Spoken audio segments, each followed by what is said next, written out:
a temper tantrum, I'm just like, oh, here we go again. It's so difficult to handle, and I don't know how parents of more than two kids do it.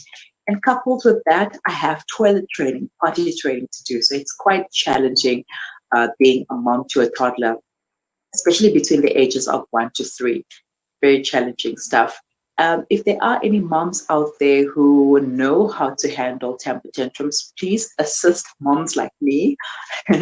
You can send us your comments to Facebook, or you can send them to our WhatsApp on 061 766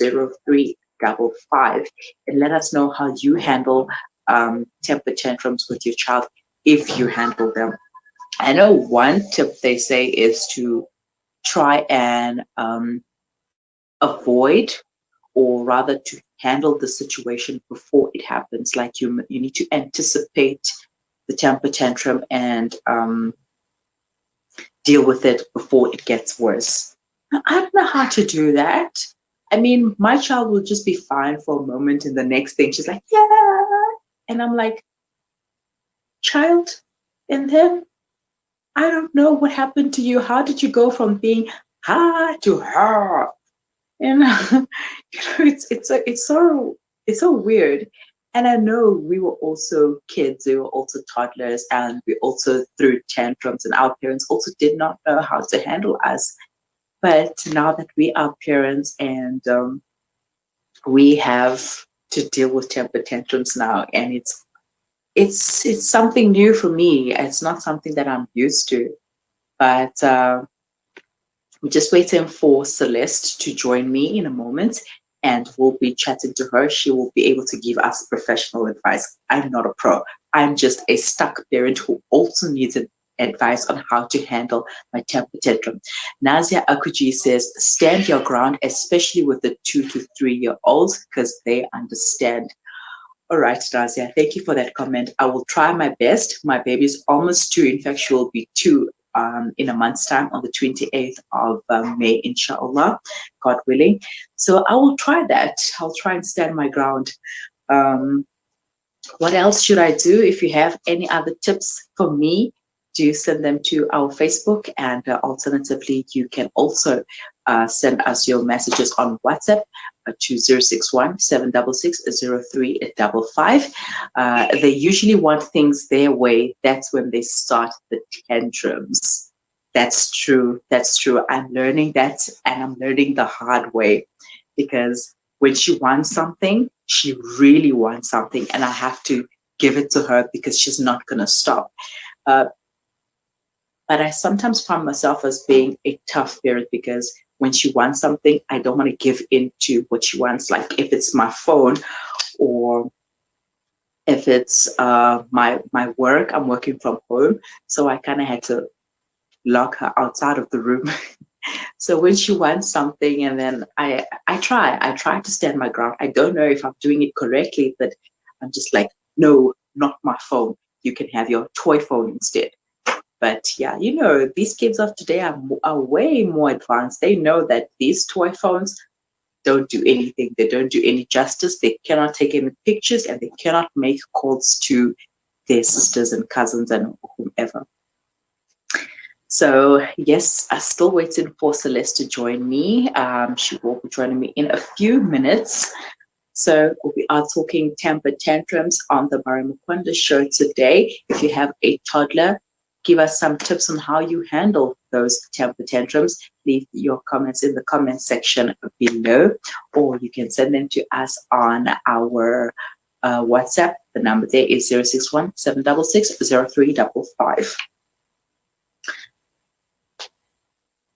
Okay. All right. Another comment here from WhatsApp says, I always get flustered when it's not my kid throwing the tantrum. I guess that happens, it's kind of like a situation like, oh, thank God it's not my child. It's them. Let them handle that. But I feel like as we grow, and alhamdulillah, it is a challenging time, but it's also a time to reflect and learn that they are also human beings. we also have our tantrums, and as adults, there's no one to keep us in check because we feel like, hey, you can't tell me what to do, and I'm going to throw my tantrum. So let us just have a little bit more patience and bear in mind that they are kids, and inshallah, with the right advice, with the right direction from us as parents, they will be able to become better adults. So we're just struggling to get Celeste on the line.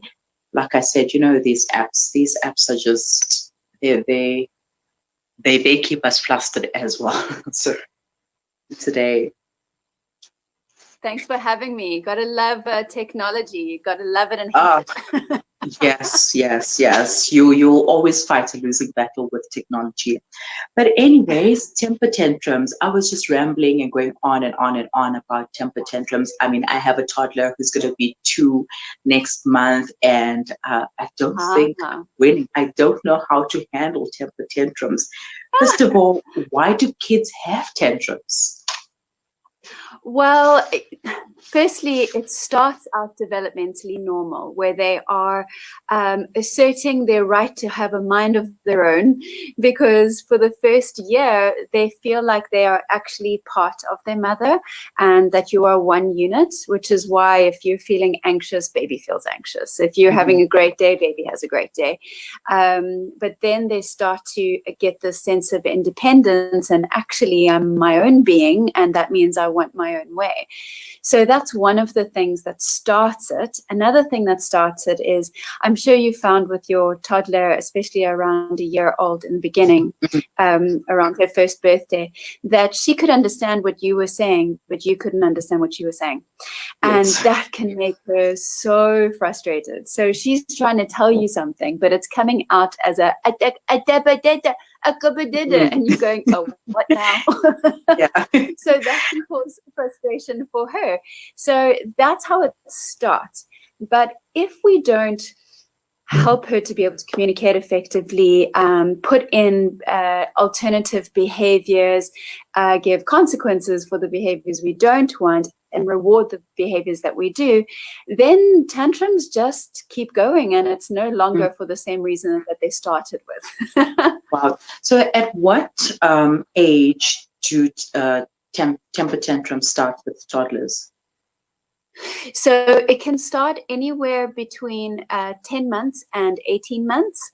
Most toddlers start at around 15 months. Okay. Now, how can we respond effectively to these temper tantrums? Because, sometimes, many of the times, actually, we just want them to have their way. If they're crying for something, a toy, a food, a phone, whatever, we just give it to them because we don't want the temper to continue. But obviously, that's not the correct way to go about it. Not ideal, no. So your toddler bases every decided behavior on what will happen directly after that behavior. So whether it's something rewarding or something that is a consequence. So they're still very shallow when it comes to why they make their decisions. They don't have the capacity to be able to make decisions based on the right thing to do, or empathy for others, or shame, it'll make mommy really sad if I don't do this and this. They're just not wired in their brain in those parts yet. So they base everything upon what happens directly after their behavior.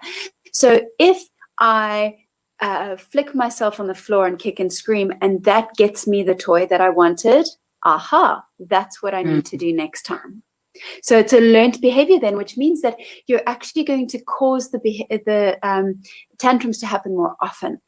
Whereas if you can rather grab the bull by the horns and sort out that tantrum, they'll happen few and far between. And then we give the children more effective ways of being able to communicate instead. All right. Talk to us about these effective ways on how they can communicate to us, and so that we understand them. Right. So one of the things we do at Munchkins is we introduce baby signing from the moment babies start to crawl. So that's usually start to crawl well. So usually at about 9-10 months is when we start to introduce baby signing. So that, if you think about it, most babies can only, I mean, they might say mama, dada at their first birthday, but it's going to be a long time before they can say, Dad, I like the tickles at the beginning, but I want you to stop now, and to say that nicely. Or, you know what, Mom, I'd actually just like some water if you don't mind. Or I'm all finished with my food now, thank you. They don't know how to say that yet, so they throw their plate. Or if they want to be picked up, it's instead of up. Yes. So we use baby signing in the beginning, and we use it together with what we call replacement behaviors. So that is about modeling what we want our kids to do instead of what they're doing. Because if all you're doing is telling them what they can't do, they don't have very much life experience to know what the alternative is, right? So we need to model what the alternative is. So if, for example, so the sign for up would be with your arms straight up. So if your baby is busy like going to be picked up, and you pick them up, you're teaching them that's what to do next time. So instead, you look at them, you say, no moaning, say up. And then you pick them up. So you model with the facial expression, the body language, the tone of voice, the word, and if they're not verbal yet, then the sign to go with it. And then they'll stop moaning in that instant because they love your perky voice and your smile. And then you pick them up and you say, good, no moaning, because they listen to that part.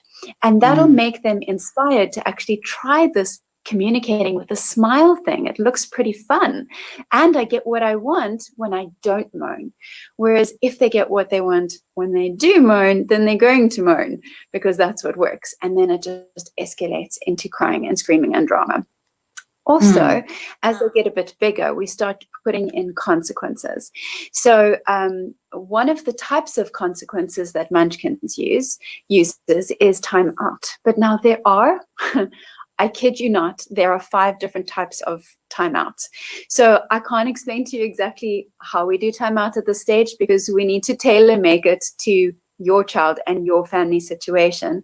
But basically, it's about taking the child away from where they want to be into a boring place where they have no audience, nobody gets to see my drama, and I don't get to have what I want. And that way they go, oh, so it doesn't work. Right. So right now, the main things for toddlers.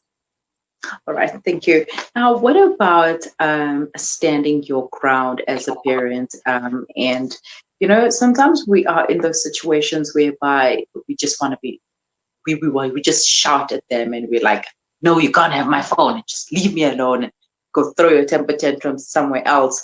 What can we do instead? What can we say instead? Because sometimes, or rather, toddlers at the age of 2 who are verbal, they're able to say what they want, or we're able to understand what they want, and I think they understand us a bit when we say no. But sometimes the temper continues even though we try standing our ground. Yes. So the thing is that when you get angry at a child, the focus shifts off of what they did wrong and shifts instead onto how you're just such a big bad meanie. And so they're not actually learning from it.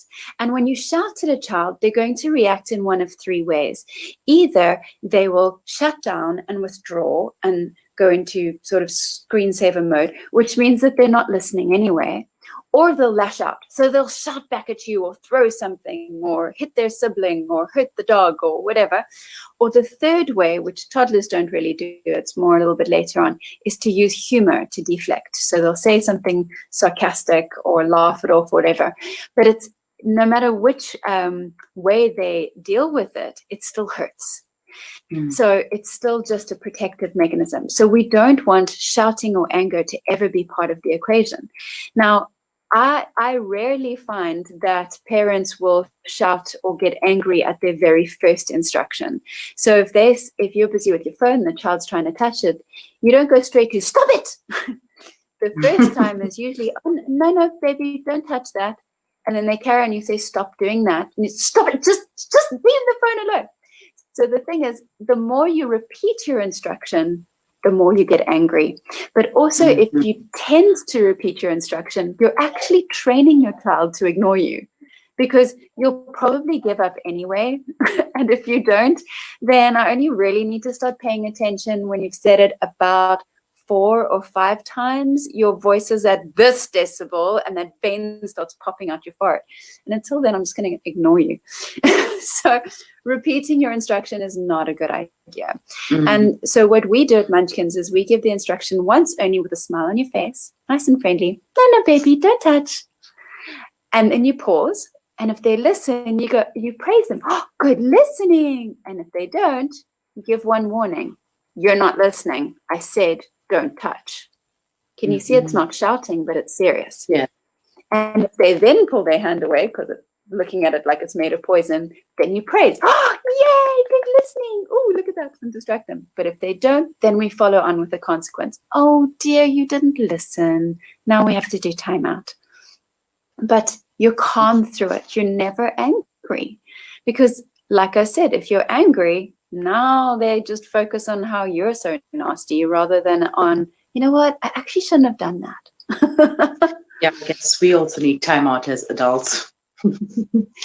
Yes, we do. So regarding temper tantrums, when should a professional or a doctor be called?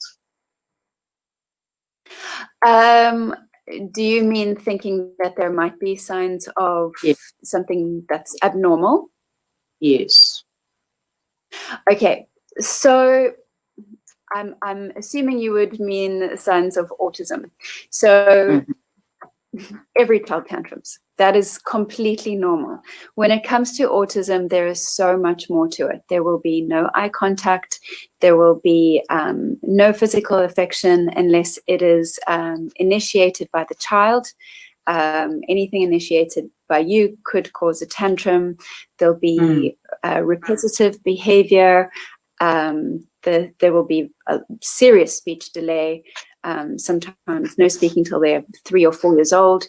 So there's a way more factors than a tantrum when it comes to autism. All right. I'm learning a lot about this here, and hopefully I can implement this with my toddler before she gets too carried away. But thank you so much for your time, Celeste. It has been very informative. My pleasure. Thank you and have a lovely day. With over 80 years of experience, IG Hussein and Company